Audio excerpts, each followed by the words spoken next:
Hello team and welcome to another ATP Geopolitics video with myself, Jonathan MS Pierce's Ukraine War Frontline update for the 11th of January 2023. If you don't know what the lines on my map mean, please check out the key on this screen at the moment. Pause the video if you need to. Right, let's get to the northeast sector.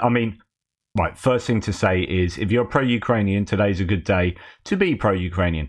All the pins on the map are blue, and that means that, at least according to some of the mappers, the Ukrainians have made some gains and the Russians have made none. Of course, that's just the sources I use. Right, let's go to the northeast first, and we'll go to my map. It's Kupiansk to Svatova to Kremina here. We'll go to the Institute for the Study War to give us a little bit of information on what's going on there. The deputy commander of the Ukrainian brigade stated that Russian forces are using fewer loitering munitions in the Kupiansk direction due to the cold weather. So it's not just clouds, it's not just rain, it's not just snow and wind. It's actually ice forming on the propellers and other things like that. That means it's really difficult to, or it can be very difficult to use drones in these weather conditions. And that could be why we have seen fewer vehicles destroyed over the last week than previously.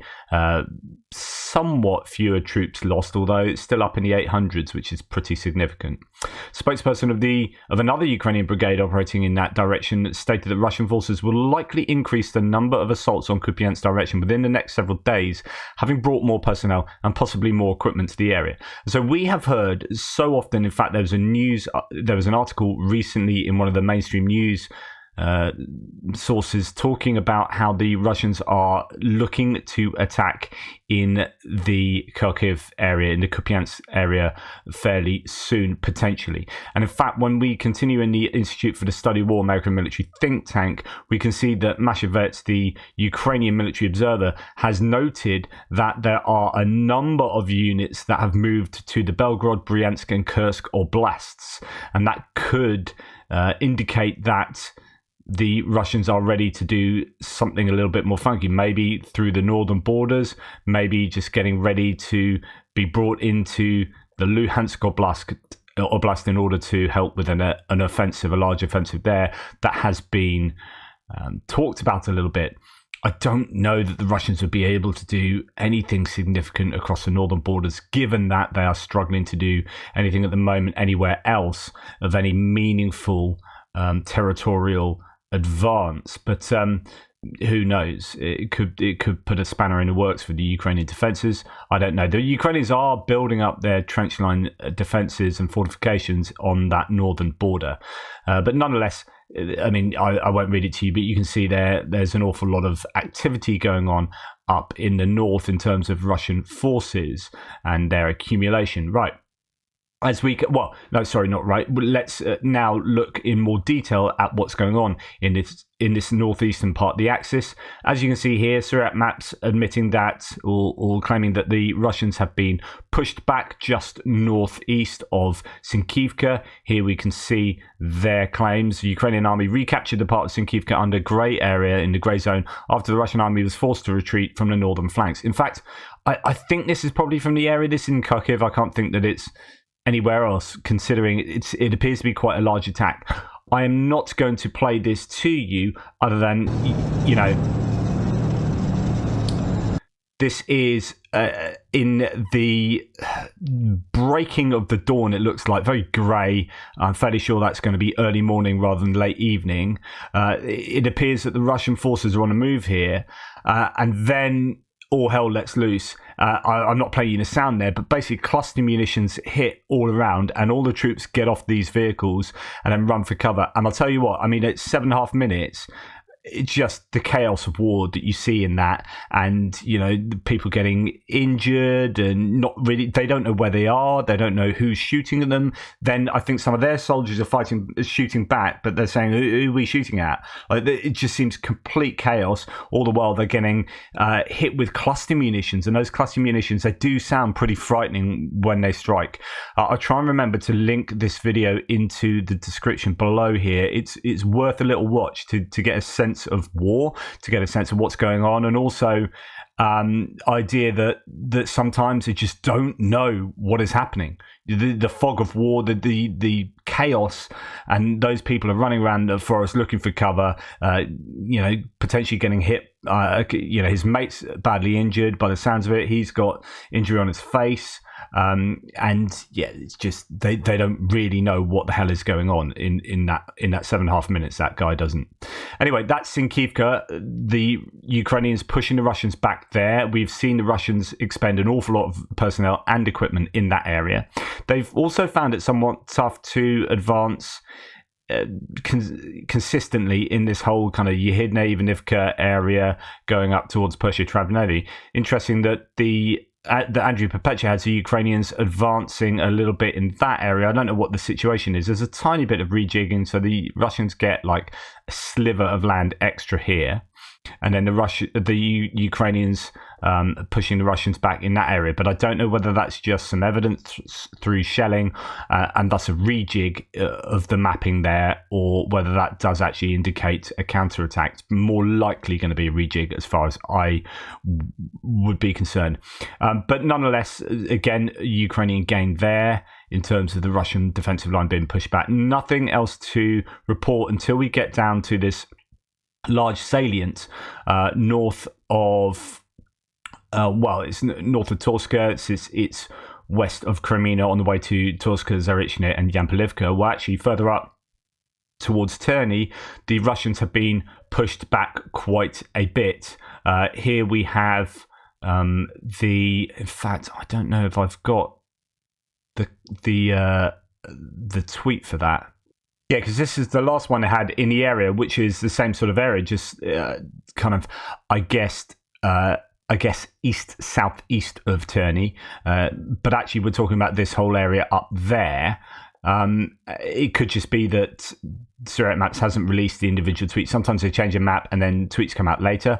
I think this is too major for them to just go, oh, no, not talking about that, as if it didn't happen. I don't think that's likely for such a big change in territory. But this is significant, okay?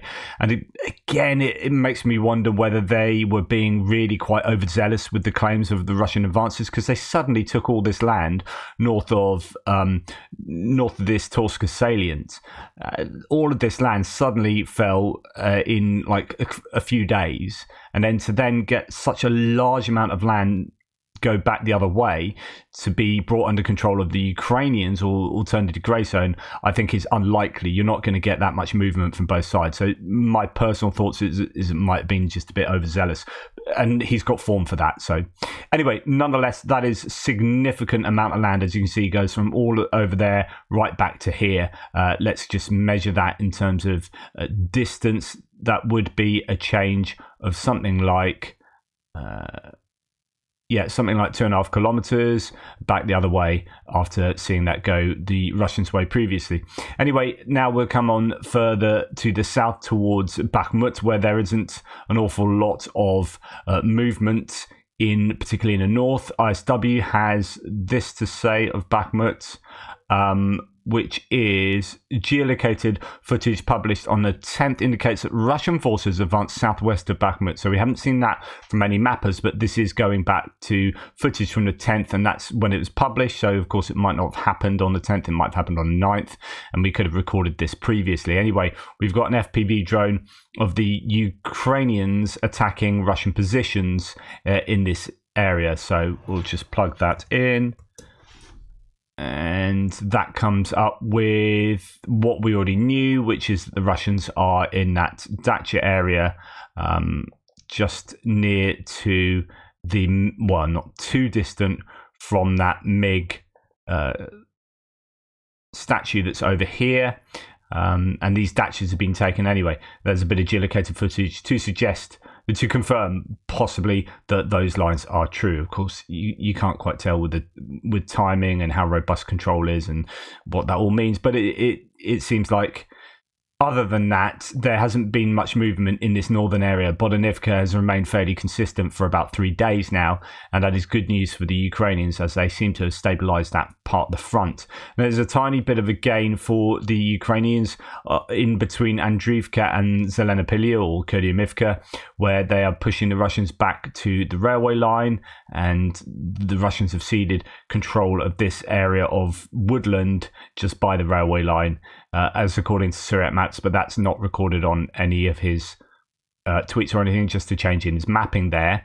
And then as we come, again, good news for the Ukrainians. Actually, I didn't read you, I think the last part, which is a spokesperson for the Ukrainian brigade operating their Bakhmut direction stated that on the 10th yesterday, the freezing weather conditions are contributing to less intense infantry assaults in the area. Again, you don't want to be running around and assaulting in these freezing temperatures, although you might be ordered to, but then if you have a lack of intelligence due to drones not being able to fly so effectively, then actually you'd be kind of attacking blind. And so I think weather conditions will affect maneuvers as well as the activity of drones. Anyway, as we come further to the south towards Avdiivka, look, we have another couple of instances of Ukrainian gains. And again, this is according to Surat maps. So what do they have to say? A couple of maps here. From the northern axis, Ukrainian army recaptured some of the lost positions south of Novokonyovo, and that is there. So here we have some gains there, but still actually a little bit of difference between Surat maps and indeed deep state maps, and then Andrew Perpetua, who is the Russians somewhat further back. But anyway, the Ukrainians could be putting some pressure on here. If the Ukrainians are going to mount anything like a counterattack in the whole of the Avdiivka area, this would be the place that they would probably do it. Coming down this road, in fact, if you remember, there were rumours about this some time ago that they had actually got 2 kilometres down this road, but then that kind of fizzled out. I don't know if it's just a deep reconnaissance group or something that just kind of crept in, or some kind of special forces group and then had to retreat, or whether it's an attempt at a counter. But if they're going to attack anywhere around here, it's going to be in that northern Avdiivka area and try and cut off this bridgehead here that the Russians are increasing as they attempt to encircle Avdiivka. And it could be the Ukrainians are doing that, but I don't know that they've remotely got the troops or the material to complete that. And then there's quite a few other sources to refer to here. No reports. Who's just actually, that's Marinka. I don't want to go there yet. No, actually, well, the only other one is what am I doing? Is what Surat map says here, which is from the southern axis. Recent geolocations confirms Ukrainian army eventually recaptured the lost positions southwest of Severny in the last days. Now, this is really good news for the Ukrainians, because it's all about getting closer to this road coming into the west of Avdiivka. And if the Russians could advance in the Stepovo or across through the coke plants in any of these directions, then it gets them closer and closer to this road from the north. And as they advance from the south across this flat ground towards Severny, they get closer and closer to the road from the south. And that means that they can get fire control over the road, and the Ukrainians have struggled to supply their troops within Avdiivka. So the Ukrainians are doing a good job of firstly stabilizing the area around Stepovo to stop that from happening up there. The coke plant is fairly stable because it's just very difficult for the Russians to storm that plant. They really have to do it on foot, and the Ukrainians will have the height advantage of looking over at these places from the buildings, and you can rest assured that there are a number of snipers operating in the area, as well as we've seen previously a number of drone operators exacting quite a lot of cost on the Russians attacking there. So that's difficult. And then likewise, it's difficult in the south of this flat land, and the Ukrainians appear to have pushed the Russians back there, giving them a bit of breathing space between Severny and Tonyenka and the Russian lines further to the south towards Vodyane. So that's good news for the Ukrainians there. Right, then moving on further to the south. All good news so far, isn't it? Right, coming on to Marinka, no changes there. ISW talks about Marinka and Novomykhailivka a fair bit. It seems to be where it's happening more at the moment, although there's not too much to say about Marinka other than they're still pushing the Russians towards Hayarivka. But yeah, other than that, it's more concerning Novomykhailivka. Although there are no changes to the mapping here, there is the idea, and I think Andrew Perpetua's increased the grey zone in this whole area, which is to say that yep, the Russians have been beaten back to the south, but it looks like they're putting in some effort to attacking to the northeast of Novomykhailivka, which is somewhat interesting. Right, just to go to no reports again, this is Marinka area, although I think they're just a day or so behind here. Russians have continued their efforts to enter Avdiivka and partially succeeded. In the eastern suburbs, Russian units managed to grab a foothold in the southern part of the pond. The Ukrainian troops report that usage of lots of heavy artillery by Russia. So it looks like that is an area that they are trying hard to maintain the momentum in. But anyway, back to Novomykhailivka, this northern area. You can see here that Surat map says quite a bit to say about activity there. The Ukrainian army retreated from some positions northeast of Novomykhailivka as the Russian army intensified the attacks in this area.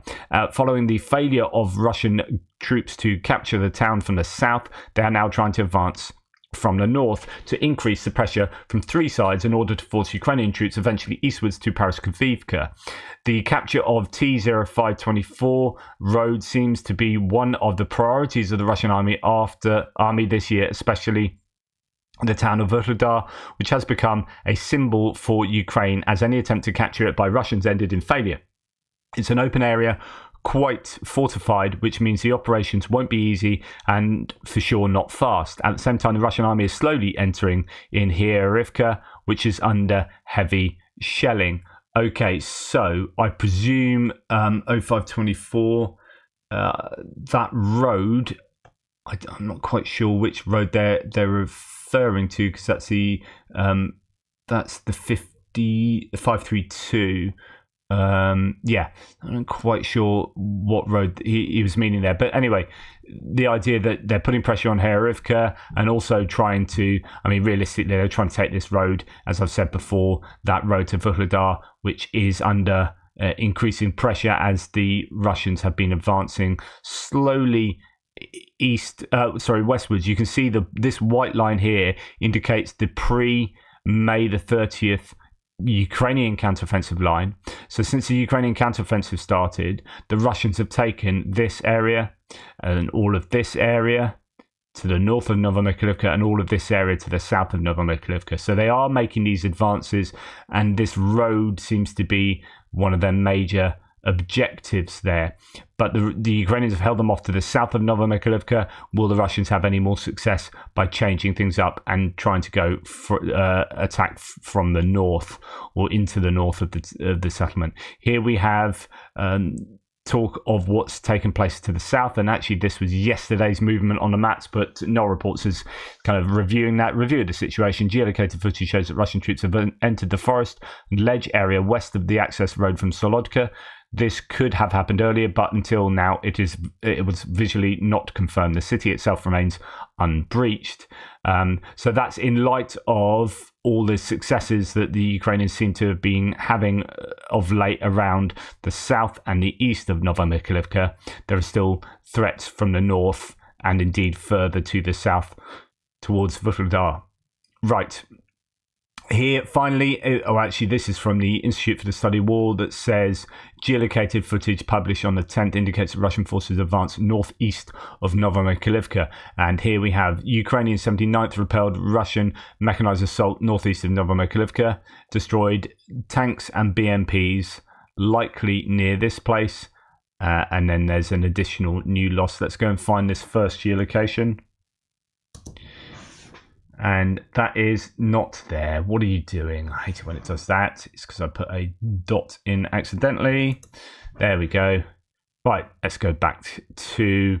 Okay, so this is in that area, and this is why I think Andrew Perpetua has increased this whole area here to be his yellow grey zone, because the Russians are attacking into that. So that geolocation doesn't necessarily, in fact, almost certainly doesn't indicate that the Russians control that area. Far more likely that they are attacking into that area, knowing that's generally what the claims are. And then there's another loss of equipment here. We'll just plug that in and see what that can tell us, if anything.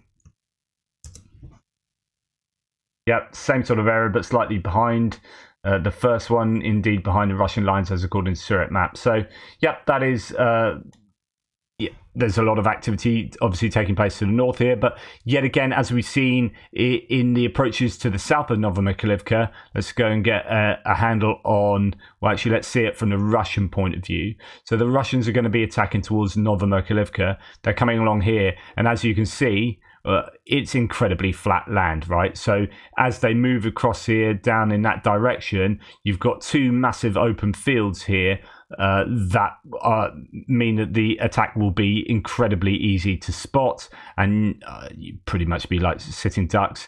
As long as you got artillery, mortar ammunition, which is questionable, ATGMs and whatnot, and drones, then I don't think that's going to be an easy attack.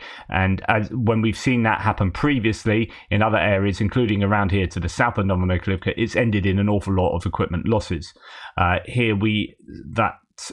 measure the distance. Here we have from sort of Novomykhailivka up to there's a couple of kilometers of, being able to be blown up by being spotted is arguably fairly suicidal. The Russians have good form for losing an awful lot of stuff in those kinds of attacks. I wonder whether that'll be any different. Okay, as we then come down to the south, I think that's it as far as,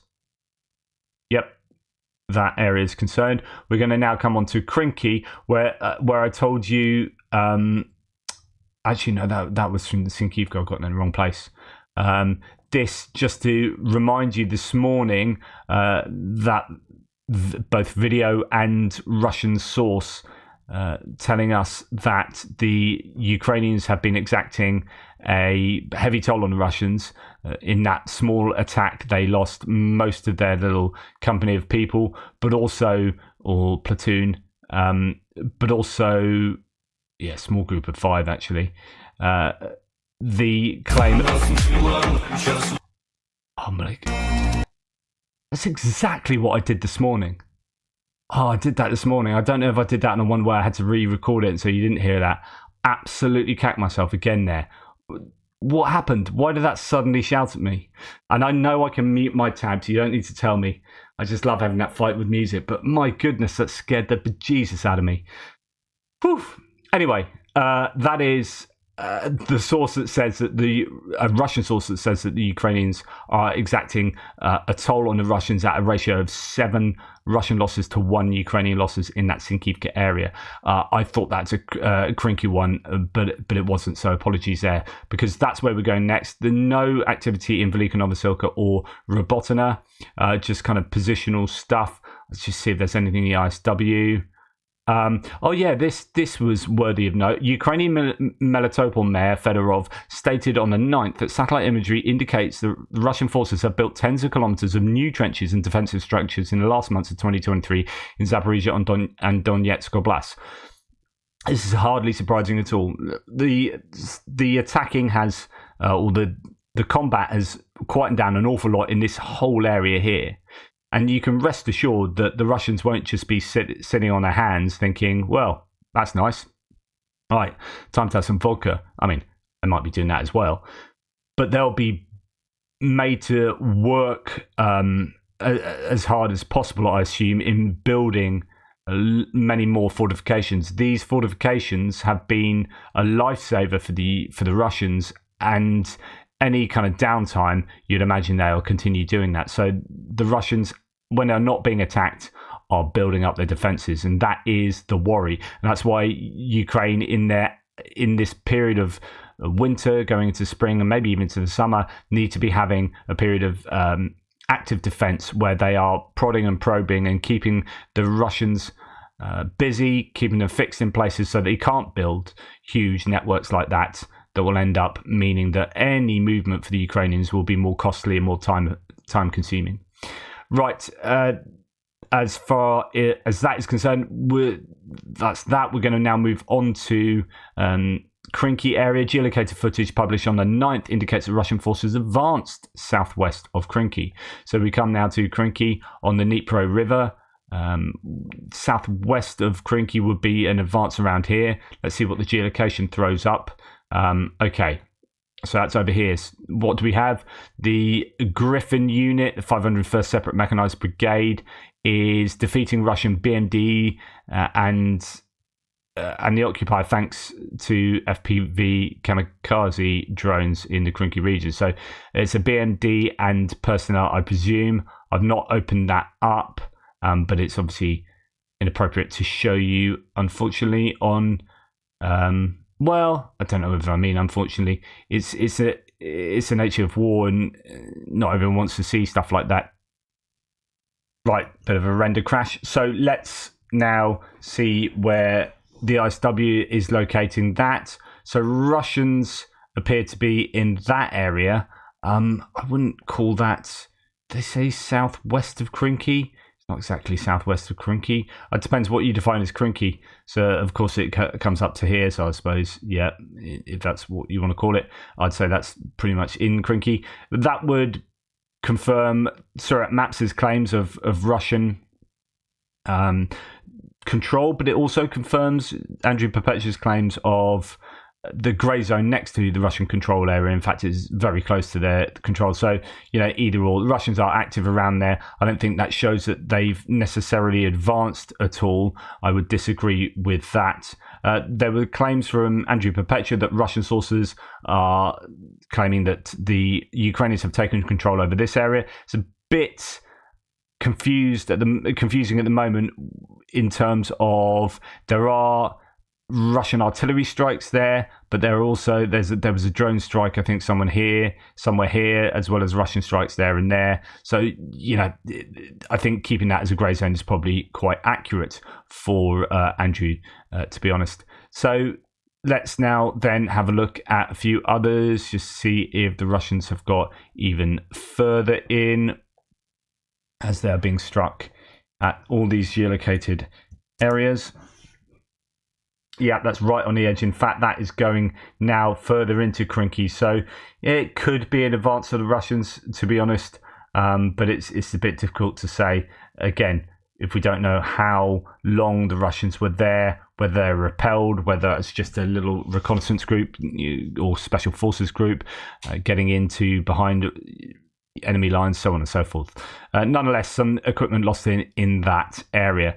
Right, and that's pretty much that. The Russian aviation is still very active. Was it Novomykhailivka I was looking at, where it's been under an awful lot of pressure from the Russian aviation, both over in this area, again in the east, but also back, I think, Konstantinivka and further back from Novomykhailivka. A lot of activity for the Russians there, from the air and from artillery, etc., etc. Anyway, really, that's a pretty positive day as far as the mapping is concerned. All of the pins are blue, and that's, I think, going to be a rarity at the moment. That doesn't mean the tide has turned or anything like that. Just weather could have a lot to do with it, or just an anomalous day. But it is good to have those. Obviously, when we have seen the Russians advance on the battlefield map so consistently over the last couple of months. Right, thank you for watching. Please like, subscribe and share. Really appreciate all your support. I was quite happy getting on the back of looking at some other data on the socials of seeing Zelensky meet Kaja Kallas, the leader of Latvia at the moment, where she has she's wearing a yellow and blue, very overtly pro-Ukrainian dress and top. And I love it when foreign politicians are basically putting two fingers up to Putin and saying, yep, we really support Ukraine, so much so that my entire outfit is going to be built around support for Ukraine. And that's what the Baltics think. And, just to remind you where the Baltics are and why they feel like they do, you've got to ask yourself why those nations that are the closest to Moscow, the closest to Russia now, other than Belarus, which is basically that's not necessarily the people in Belarus, but the leadership in Belarus. It's a dictatorship that has been propped up. In the last elections for Lukashenko were enabled by the Kremlin, by Putin. But once you get past Belarus, when you've got these nations here, Estonia, Latvia, Lithuania, Poland, when you got Finland up here and Sweden and Norway, and you're thinking, this is when people go, oh, NATO's encroaching, or oh, this is the US's fault, or it's NATO's fault.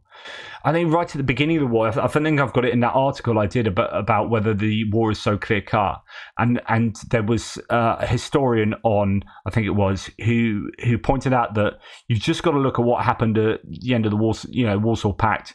What did Poland do as soon as the Soviet Union dissolved? They ran to NATO. They as quickly as they could, they were going to NATO. So it's not about NATO encroaching when it's those nations that used to be in the Soviet Union going to that organization saying, thank God we're out of the USSR. Can we hang out with you guys?